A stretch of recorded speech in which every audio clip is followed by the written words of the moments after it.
Welcome to the Rustic Garden Homestead. This video is all about planting garlic. Going to go over the needs of hardneck garlic and softneck garlic. There's a little bit of a difference. Hardneck garlic must have a cold period, 45 degrees Fahrenheit or less for really several months is best. That's about, I think, 7 degrees Celsius or less. It needs the cold period so it forms these really nice bulbs. If it doesn't get that cold period, you end up just with like one little clove worth of garlic. So you need the cold period for the hardneck garlic to really develop these beautiful bulbs. I'll talk more about that. I'm going to show you how to set up the soil for the fall. You just want to get your cloves into the ground before the ground really freezes over and it can't be worked. Here in Maryland, great time to do this, end of October, first 2 weeks of November.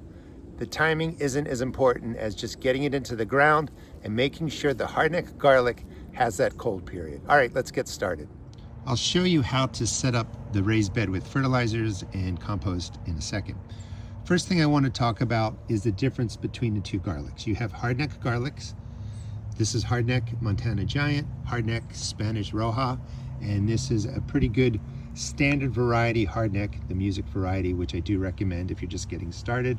These are the two main ones that I grow, always the Spanish Roja and the music. Every once in a while I try something new. This year I'm adding in the Montana Giant, which are just really big cloves. This is a clove. This is what you're going to be planting. This is a bulb. You break the bulb down into cloves. This is softneck garlic. The cloves are much smaller. It's usually California softneck. I bought this at a grocery store. You can grow grocery store garlic. It works fine. It's hard to find out what the variety is sometimes. So when you're ordering your garlic, which you really want to do now, you have time, just look online anywhere and you're just going to be looking for hardneck garlic. That's what I recommend. I'm in Maryland Zone 7. We get freezing winters. We get temperatures well below 45 degrees, 7 degrees Celsius. That's what your hardneck garlic needs to form really nice bulbs of garlic. If you don't get those temperatures, you end up with what they call a pearl, and it's just usually like one clove of garlic.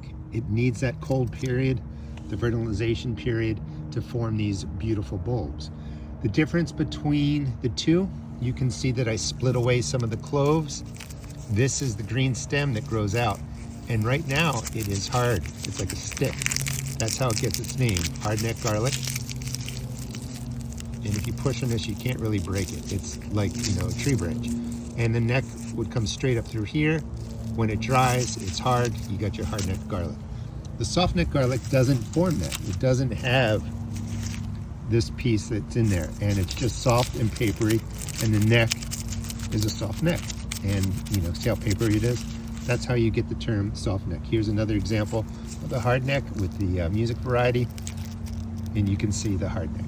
So we have the hardnecks, we have the softneck. The softnecks do get some benefit from a cold period, but they don't need the amount of cold like the hardneck does. So you can plant your softneck in, say, the beginning of March, when you start getting those temperatures that are cooler.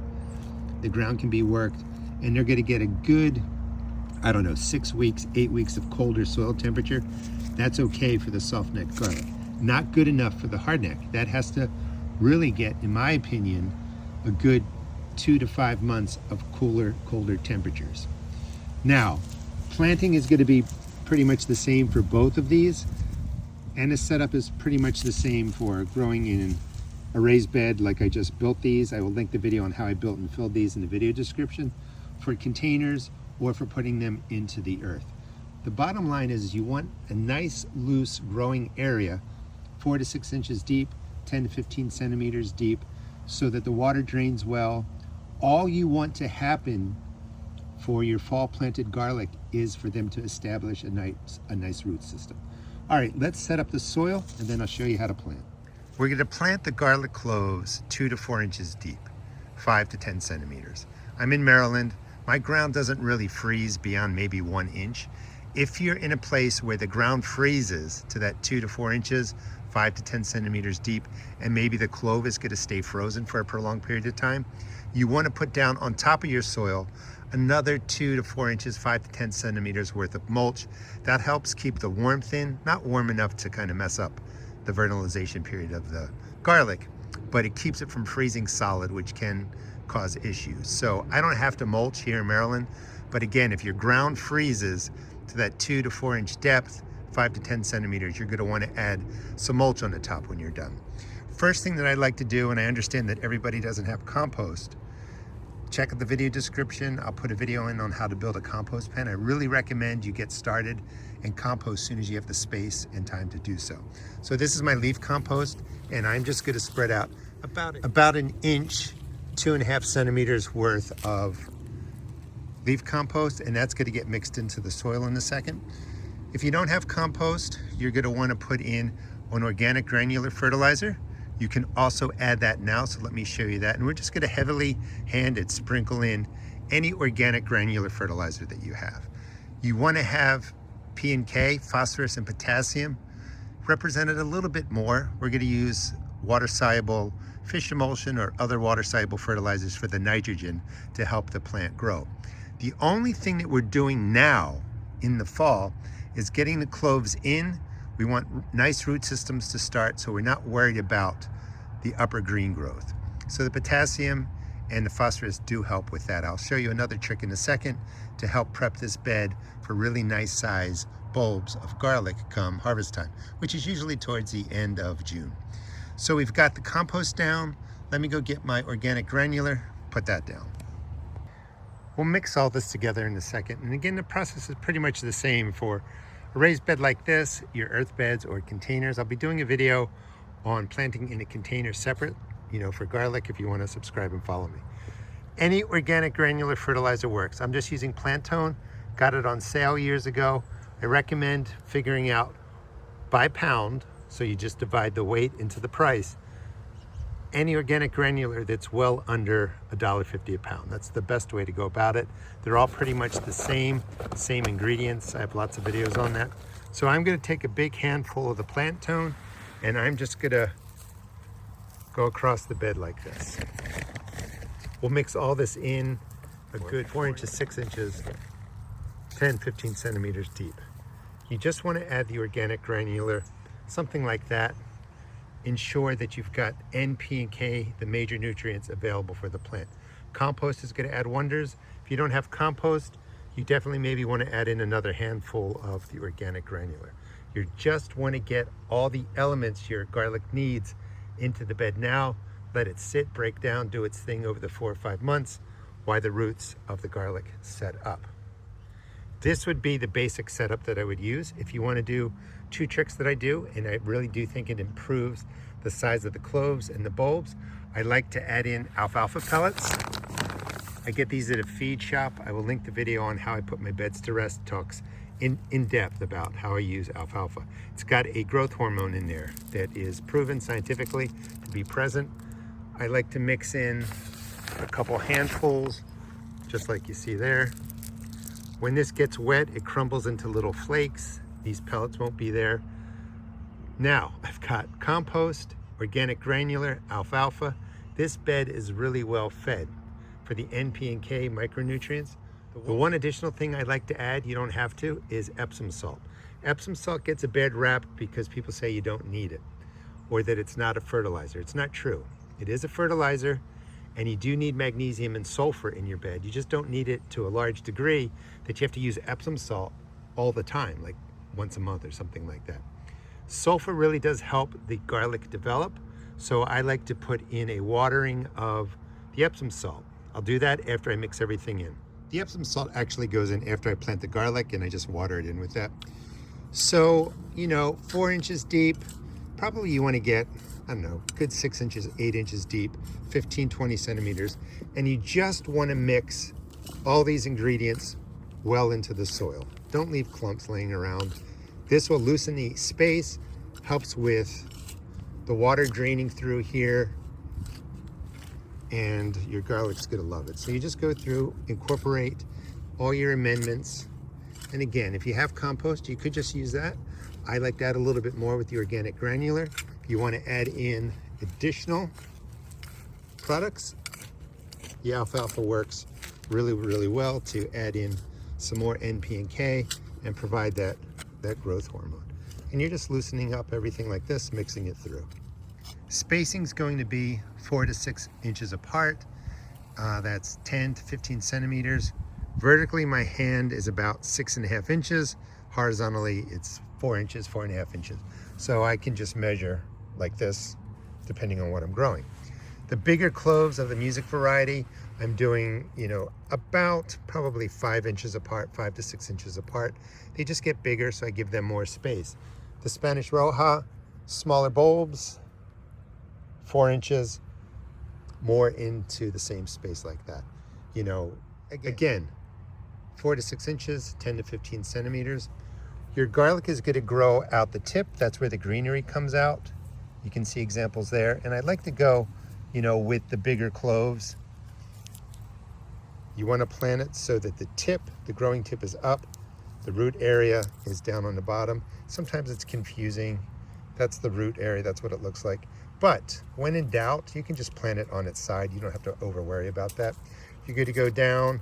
Here in Maryland, I go down about 2 inches, 5 centimeters, and I just press everything in just like that. I want to stress, you don't really want to go past 4 inches, 10 centimeters. It gets a little bit too deep, hard to pull out. So if you're in an area where the freezing ground or the temperatures are going to freeze the ground down to where the clove is, just put on that mulch on top and that will make a big difference. And this would be the bottom and you could press it down, but really on the side, 2 inches deep, your garlic is planted and it's going to do great over the winter. Over the winter, you're just worried about the roots establishing. Any green growth, just let it be. It's going to get beat up. It's going to be terrible looking with the winter and the freeze. Don't worry about it. You worry about that come spring. Again, follow me. I'll show you how to wake this up come springtime so you have a great harvest of garlic. Over on the other side, I'm going to be planting the Softneck garlic and the Montana Giant over here. I'm going to do that off video, but you get the idea for planting. When you open up your Softneck garlic, you want to keep the bigger cloves. Same thing for any bulb that you're opening up. Keep the larger cloves. Softneck tends to have a lot of small cloves like this. I don't plant those. They would struggle to really form, I think, a nice bulb. So I just take the small ones somewhere up to the side. I push them into the soil. Whatever greenery comes back up, the next year I cut that and I use the greenery for, cooking eggs, stir fries, whatever. But you want to go for the larger cloves. That's what you want to plant to get the nice big bulbs come 2016. I just want to be clear. I try and keep things simple. For your garlic to grow and most plants to grow, all you really need is compost. You're still going to get a great harvest of garlic if you just use compost, but not everybody can make it. By adding in the additional organic granular, you give your plants the NP and K, the other micronutrients that it needs. The Alfalfa is a really good substitute for the organic granular. I get mine at Tractor Supply Company, 40-pound bag, $21. It has NP and K in it. You don't have to add that in there. And then again, the Epsom salt does add sulfur, which is going to be present in composts. But because I'm trying to have a thriving garden, if I just use the compost again, you're going to get a nice bulb of garlic. But by adding in these other amendments, the bulbs are usually larger and you just get a bigger harvest, essentially, bottom line. But I don't want you to feel like you have to do everything. If you have compost, it's going to work. You're going to get garlic. The planting depth and spacing is the key. Plain old Epsom salt, magnesium sulfate. You get magnesium sulfur. This was like $4 for 8 pounds. Just get it at your grocery store, at a pharmacy. You don't need to go to the garden center of any big box store. You're going to be paying 3 times as much. Same exact stuff. Grocery store, pharmacy, pick up your Epsom salt. 1 to 2 tablespoons in a gallon of water. It's water soluble. It's going to mix through. You only do this once. You don't have to do it monthly. You don't have to do it again in the spring. The rap with Epsom salt is people were saying it's a fertilizer, then it's not a fertilizer. It is a fertilizer, but it only provides magnesium and sulfur. In the basic growth of plants, they need the first tier, the first level, N, P, and K, nitrogen, phosphorus, and potassium. They need those in greater amounts. In the second tier, second level, they need calcium, sulfur, and magnesium, but at much less amounts. So you don't have to use this product every month. That's the bad rap it got years ago. The people were saying use this weekly, use it monthly. One time. So I've mixed it in, my 1 to 2 tablespoons per gallon of water. I'm also going to show you the amount that I put in here. Once you water your garlic in, and because it's November, it's not hot, this isn't going to really evaporate and dry out. You really just have to water this in one time, maybe one more time in December if you're not getting any rain. But just do this, let the garlic go. Come spring, we take care of it. Subscribe and follow me. I'll show you how we wake it up come spring. So now we're just gonna water it in, and it's gonna be a nice watering. This is, actually this is 2 gallons, but we're only gonna use 1 gallon in this small space. This will ensure we've got the moisture in there. The roots of the garlic are going to develop over the next 4 months. And we are really good to go. And there's still about 1 gallon left in there. That's it. Nothing fancy. Garlic is set up now. That 4-month period of cold will get the hardneck garlic to a position where it believes it's ready to grow into a nice big clove, or a nice big bulb, rather than a little clove, which they call a pearl. Set up, good to go. Just remember, give it some mulch if the ground is going to freeze through to where you plant the clove for a prolonged period of time. Thanks so much for watching. I'm trying to reach 1 million subscribers, so if you haven't subscribed and you want to help me out, please subscribe. It really does make a difference, and I do have a goal by 60. I'd like to be to 1 million subscribers, and that's only 1 more year.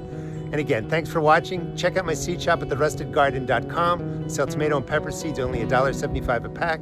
All other seeds are just $1.50. And again, thanks so much for watching.